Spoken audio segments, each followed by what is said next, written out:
అది ఎండాకాలం మే 2015. ఏం పంపినావు నువ్వు కాత్యాయనికి? రే కిషోర్, తెలవకుండా మాట్లాడక అర్థమవుతుందా? ఏందిరా తెలవకుండా మాట్లాడేది నీ రేయ్, రేయ్, ఆగు.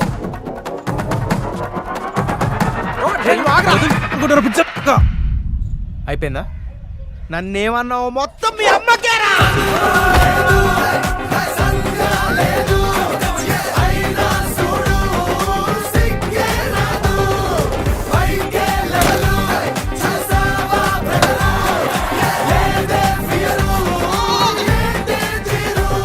ఎవడ్రా ఇది రాసింది? యదవాని గంటలో ఎంసెట్ ఎగ్జామ్ పెట్టుకొని ఎవడైనా ఇలా పాటలు పాడతారా?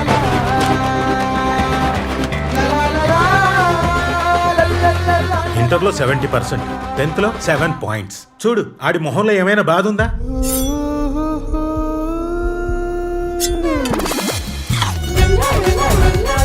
ఐ మకిల్, పవర్ ఆఫ్ జువా. కాత్యాయని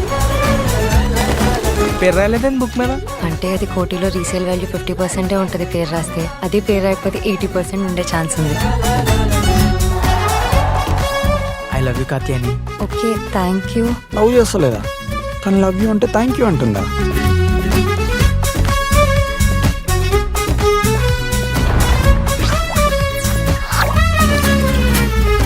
ప్రతి మిడిల్ క్లాస్ ఫ్యామిలీలో ఇద్దరిని ఎందుకంటారో తెలుసా?